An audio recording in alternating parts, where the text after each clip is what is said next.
दो ध्रुवता का पहले तो आप लोगों को जो ये लेसन है, लेसन का नाम है दो ध्रुवता का अंत, इसके मायने क्या है पता होनी चाहिए। पहले का आपने पढ़ा है दो ध्रुवता का अंत का मतलब देखो जो पाठ होता है, लेसन होता है, लेसन का जो नाम होता है उससे ही ज्यादातर हमें पता चल जाता है उस टॉपिक से कि इसमें हम किस चीज के बारे में पढ़ने जा रहे हैं या पढ़ेंगे। ठीक है, दो ध्रुवता का अंत का मतलब इस पूरे लेसन में क्या चीजें लिखी होंगी कि जो दो ध्रुव बने विश्व में उसका क्या हो गया अंत, कैसे हुआ उसका अंत क्या हुआ। ठीक है, और हम ये जानेंगे कि एक्चुअली पहले तो सबसे पहले ये समझे कि दो ध्रुव क्या है, दो ध्रुव क्या है। पहला लेसन आपने पढ़ा शीत युद्ध का दौर, क्या पढ़ा शीत युद्ध का दौर। शीत युद्ध के दौर में आपने देखा कि सेकेंड वर्ल्ड वॉर के बाद, द्वितीय विश्व युद्ध के बाद 1945 के बाद विश्व में एक नया दौर शुरू हुआ। ठीक है, विश्व क्या हुआ दो गुटों में बट गया। विश्व क्या हुआ दो गुटों में बट गया। कौन कौन से गुट थे? अमेरिकी गुट और सोवियत गुट। ठीक है, दोनों गुटों के बीच क्या चला? शीत युद्ध। क्या चला? एक विचारधारात्मक युद्ध चला। क्या चला? एक विचारधारात्मक युद्ध चला अमेरिका सोवियत संघ के बीच। उसी को हम शीत युद्ध कहते हैं। शीत युद्ध इसलिए कहते हैं वह युद्ध किसी रक्त रंजित युद्ध के रूप में न बदला। ठीक है, केवल विचारधारात्मक ही क्या रहा वो युद्ध रहा। ठीक है, और विश्व में क्या है अमेरिका और सोवियत संघ दो दल शुरू हो गए थे। दोनों के बीच क्या चला? ये शीत युद्ध या विचारधारात्मक युद्ध चला। एक दूसरे से आगे बढ़ने की ये युद्ध चला। हथियारों की होड़ मची। क्या आपने देखा? अंतरिक्ष से लेकर जमीन से लेकर अंतरिक्ष तक, हथियारों से लेकर बड़ी बड़ी मिसाइलों तक दोनों देशों ने एक दूसरे से आगे बढ़ने की क्या की? एक मिसाल कायम कर दी थी। विश्व के छोटे छोटे देशों को अपने गुट में क्या कर रहे थे उस समय वो मिला रहे थे। ठीक है, फिर आपने देखा 1991 आते आते क्या हुआ? इन दो गुटों में से जो एक गुट था, कौन सा गुट? सोवियत। क्या था? सोवियत गुट का क्या हो गया? अंत हो गया। क्या हो गया? अंत हो गया। सोवियत गुट का क्या हो गया? विघटन हो गया, टूट गया सोवियत। और कितने गणराज्य में टूटा? कितने? 15 गणराज्यों में। कितने गणराज्यों में टूटा? 15 गणराज्यों में सोवियत संघ क्या हो गया? टूट गया। ठीक है, यहीं पर हम ये देखेंगे कि सोवियत संघ क्या हो गया? गणराज्यों में 15 गणराज्यों में टूट गया। और 15 गणराज्यों में टूटने के साथ ही क्या हो गया कि दो विश्व में जो दो ध्रुव थे, क्या थे? दो ध्रुव थे, उसका क्या हो गया? अंत। दो ध्रुव मतलब कौन कौन से? अमेरिकी ध्रुव और क्या है? सोवियत। इसका क्या हो गया? अंत। अब इसके बाद विश्व में एक ही देश बचा, महाशक्तिशाली देश, और वो कौन बचा? अमेरिका। क्या बचा? अमेरिका। ठीक है, इसी तो हम इसमें ये देखेंगे कि क्या क्या घटनाएं होती हैं वो। ठीक है, 1991 में या 1991 से पहले वो कौन कौन सी घटनाएं चरणबद्ध तरीके से होती हैं, घटित होती हैं, जिसके कारण अंततः 1991 में क्या हो गया? विश्व का सबसे शक्तिशाली देश, विश्व का सबसे बड़ा देश नहीं, उस समय का आज भी क्षेत्रफल के हिसाब से सबसे बड़ा देश और विश्व का ऐसा ताकतवर देश जो 15 देशों से बना हुआ देश, 15 गणराज्यों से मिलकर बना हुआ देश था, वो क्या हो गया? टूट गया। ठीक है, क्या वो कारण थे? क्या क्या ऐसी घटनाएं घटी? क्या ऐसी विश्व में ऐसे क्या सिनारियो पैदा हुए जिसके कारण सोवियत संघ क्या हो गया? टूट गया। ठीक है, और पहले इसके हम हेडिंग है, पहले हम ये जाने कि सोवियत प्रणाली क्या है? सोवियत प्रणाली। सोवियत प्रणाली क्या है? सोवियत प्रणाली, देखो सोवियत प्रणाली का मतलब सोवियत संघ की प्रणाली। सोवियत संघ की प्रणाली, सोवियत संघ का एक दूसरा नाम क्या था? यूएसएसआर, क्या था? यूएसएसआर,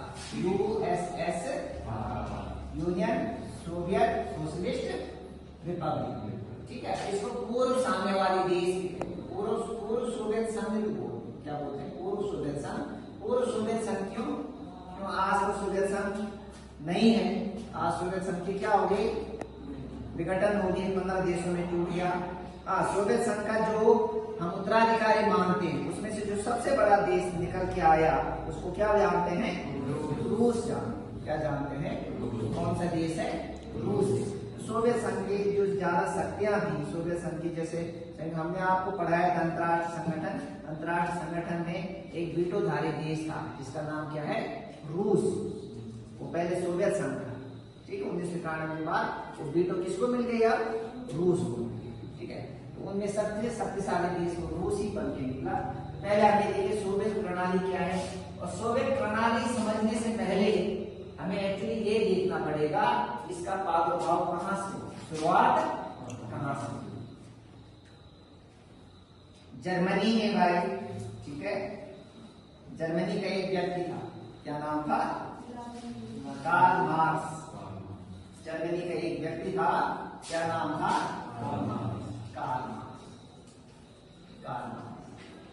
कार्ल मार्क्स एक दार्शनिक था। एक क्या था?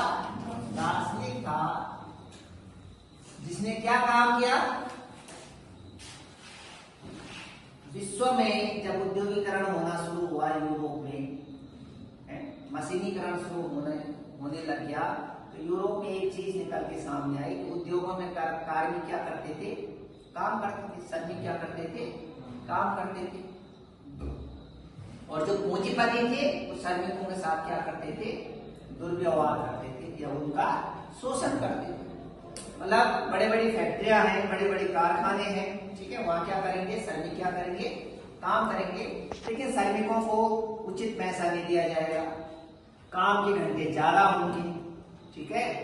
उनसे बड़ी बर्बरतापूर्ण या कठोर काम करवाया जाएगा।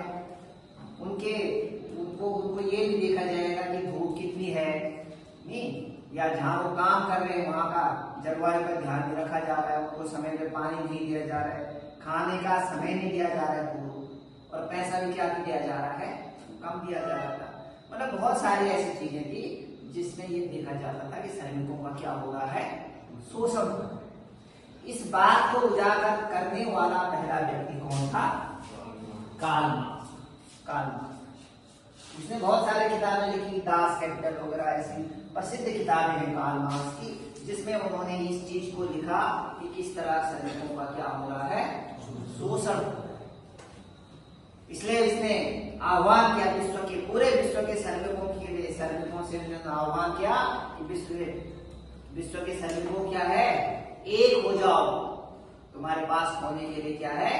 बेड़ियों के सिवा कुछ नहीं है। बेड़िया मतलब जो एक जंजीरें हैं, बेड़िया है मतलब बेड़िया जंजीरें मतलब जो तुम्हारी मजबूरी है, जो तुम्हारा शोषण हो रहा है। बेड़ियों के सिवा, इन जंजीरों के सिवा, इस शोषण के सिवा तुम्हारे पास होने के लिए क्या है? कुछ नहीं, और पाने के लिए क्या है? पूरा संसार पड़ा है। इसलिए विश्व के मजदूरों एक हो जाओ, ठीक है। और इन पूंजीपतियों का क्या करो? विनाश। पूंजीपतियों का क्या करो? विनाश। पूंजीपति मतलब उद्योगपति, हमारे जो मालिक हैं, बड़े बड़े पैसे वाले हैं, कैपिटल वाले, इनका विनाश करो और इनकी संपत्ति क्या करो? आपस में बांट दो, सब में बांट दो। और जब पूरी संपत्ति सब में बांट दोगे तो किसकी स्थापना होगी? साम्यवाद की स्थापना, समाजवाद की स्थापना किसकी होगी? साम्यवाद या समाजवाद की स्थापना। समाजवाद का मतलब सबके पास क्या होगा? बराबर संपत्ति। समाजवाद या साम्यवाद मतलब सबके बराबर समान, सबको क्या होगी? बराबर संपत्ति, नहीं, ठीक। और पूंजीवाद का क्या हो जाएगा? नाश हो जाएगा। किसी के पास कोई बड़ा उद्योगपति नहीं रहेगा, ज्यादा पैसे वाला नहीं रहेगा। इसीलिए उन्होंने एक शब्द भी दिया था, पूंजीपतियों को बोला उन्होंने हैव्स, और जो सैनिकों को क्या बोला? Haves not. हैव्स मतलब जिनके पास सब कुछ है, और सर्विंग मतलब जिनके पास कुछ नहीं, हैव्स नॉट, हैव्स और हैव्स नॉट। तो उसने कहा जो ये हमारे विश्व में दो कैटेगरी है ना, एक पूंजीपति एक सर्विंग, एक हैव्स एक है हैव्स नॉट। इनका हमने क्या करना है, समापन करना है। और समाज में केवल किसकी स्थापना होगी, साम्यवाद या समाजवाद की स्थापना होगी। तो कार्ल मार्क्स की विचारधारा से ही इस समाजवाद की स्थापना होती है। और प्रथम जो व्यक्ति था जिसने कार्ल मार्क्स की विचारधारा को आगे बढ़ाया वो कौन था, व्लादिमीर लेनिन। व्लादिमीर लेनिन कहाँ का था, व्लादिमीर लेनिन कहाँ का था, रूस नहीं कहेंगे, सोवियत संघ, उस समय तो सोवियत संघ था ना, सोवियत संघ। और फिर व्लादिमीर लेनिन यही विचारधारा कहाँ लाते हैं, सोवियत संघ में लाते हैं। और सोवियत संघ में ऐसे लोगों को इकट्ठा करते हैं, सैनिकों को इकट्ठा करते हैं, सामान्य जनता को इकट्ठा करते हैं। और 1917 में सोवियत संघ में क्या करते हैं, सोवियत क्रांति करते हैं। 1917 में वहां जो जार शासन था, जार शासक था, उसके खिलाफ क्या की जाती है, क्रांति की जाती है। उसको बोलते हैं हम 1917 की सोवियत क्रांति। ठीक है, 1917 की समाजवादी या सोवियत